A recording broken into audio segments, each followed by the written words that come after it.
정희신이 탈옥을 했습니다. 기가 막힌 방법으로 말이죠.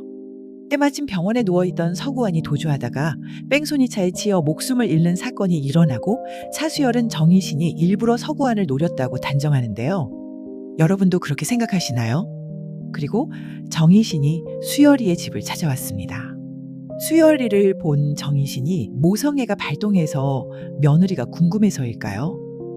아닙니다. 그녀는 분명한 이유와 목적이 있었죠. 생각도 못한 반전의 힌트를 알려드릴게요. 구독, 좋아요 누르시고 끝까지 들어보시죠. 죄송해요. 어머니가 돌아가셨다고 들었거든요. 선공개 영상에선 수열이의 집에 안정적으로 앉아있는 정희신과 며느리인 정연이가 보입니다.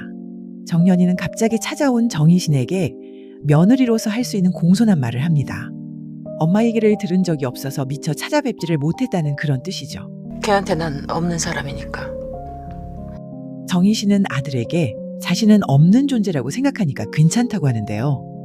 자, 그럼 왜 찾아와서 이렇게 대면하고 있는 걸까요?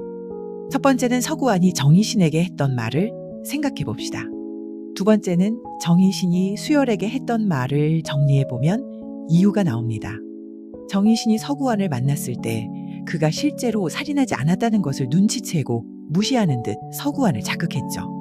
그때 서구환은 자신도 주도 면밀한 계획을 가진 살인자가 될 수 있다는 듯이 정희신을 협박하면서 수열이와 정연이를 거론합니다. 이 관계를 다 폭로하겠다는 것. 물론 정희신에게는 단순한 폭로뿐 아니라 어떤 짓도 할 수 있다는 말처럼 들렸습니다. 그래서 수열이에게 서구환이 죽어야 너가 살 수 있다 라고 하며 서구환을 죽이라고 하죠. 이 어이없는 말에 수열이는 여전히 누군가를 살해하고 싶어하는 사이코패스, 살인마가 하는 말로 받아들이고 있었습니다. 그리고 수열이가 올 때마다 서구환은 어떻게 되었냐고 자꾸 물었었죠.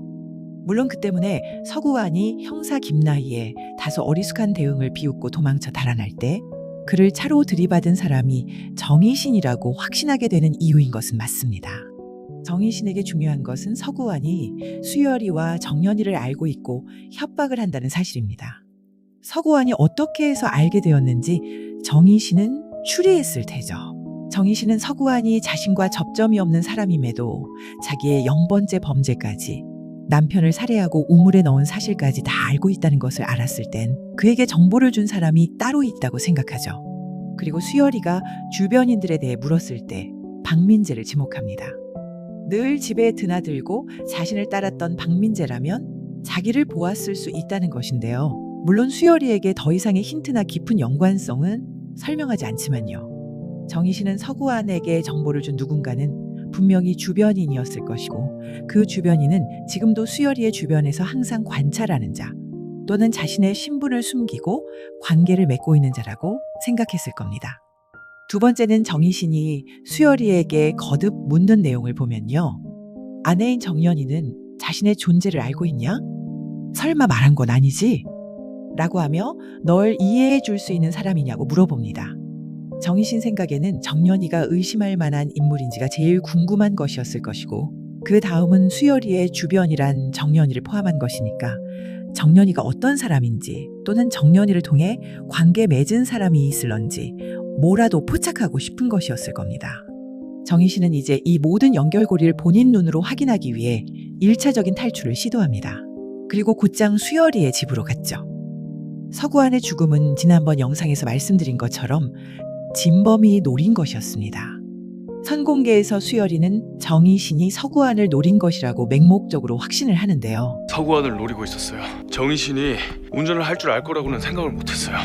그리고 운전을 할 줄은 생각도 못했다고 합니다. 사실 정희신은 운전을 못할 것 같은데요. 그녀가 언제 운전할 일이 있었을까요? 23년 전 그 시골 마을에서 운전을 하고 다니지 않았을 법합니다. 집에 콕 처박혀 있어도 의처증이 심한 남편은 그녀를 구타하면서 못살게 굴었잖아요. 수열이의 이 말은 진짜 운전을 못한다는 사실로 반전을 예고하는 것이 아닌가 합니다. 정희신이 수열이의 집에 가서 대화를 통해서 말고 알아낸 것이 또 있습니다. 뭘까요? 계속 들어보시죠. 진짜 결정적인 힌트가 있거든요. 일단 차분히 몇 마디 나누는 것을 통해 정희 씨는 정연이가 자신의 존재를 머릿속에 넣고 있는 사람인지 아닌지를 감잡을 수 있겠죠. 본방에서는 어떤 대화가 더 이어질까요? 자신에 대한 설명보다 질문이 더 많을 수 있겠죠. 그리고 결론은 정희신 자신이 어떤 사람이라 하더라도 아들 수열이를 지키고 사랑해달라 라는 거죠. 그리고 주변에 위험이 있을 수 있다는 언지를 줄지. 그러면 너무 하수인가요? 그리고 결정적인 것은 이들의 대화가 아닙니다. 그때 진범인 서아라가 들어옵니다. 서아라의 눈빛이 순간 정희신을 알아보는 것을 포착하죠. 그리고 정희신은 긴 대화를 하지 않고 나올 텐데요. 이제 결정적인 힌트를 말씀드릴게요. 바로 그곳은 공방이라는 것입니다. 도자기 공방. 서아라는 이정영과 같이 공방을 운영하고 있습니다. 이게 왜 중요한 사실이냐고요? 모방범은 남자일 것이라고 추측하고 시작을 했죠. 정희 씨는 톱을 사용하여 사체를 훼손했으나 모방범은 도끼를 썼기 때문이고 힘이 좋은 남자라고 단정합니다. 그런데 여러분, 미술 분야 중에서도 조소를 전공으로 하는 분들 팔 힘이 얼마나 센지 아시나요? 도자기를 다루는 분들도 말입니다.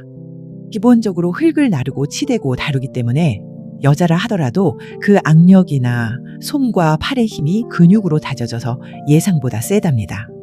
공방을 할 정도면 적어도 10년 가까이 그 일을 했을 것인데 제대로 다져진 팔 근육이 있을 겁니다. 여자라 하더라도 팔 힘은 아마도 남자처럼 셀 거라고 생각합니다. 그것은 도끼나 톱을 다루는 그 힘이 보통 여자와 다르다는 것이죠. 이 드라마가 원작과 다르게 나름 반전을 기획했다면 트랜스젠더인 여자가 아니라 진짜 여자라는 것입니다. 그것도 팔 힘이 세고 도구를 다루는 손 힘이 센 여자 말이죠. 서아라는 한눈에 정희신을 알아보았지만 모른 채 하겠죠. 하지만 순간에 흔들리는 눈빛, 생각이 많은 혼란스러운 느낌을 정희신은 일순간에 포착했을 겁니다. 갈만한 곳.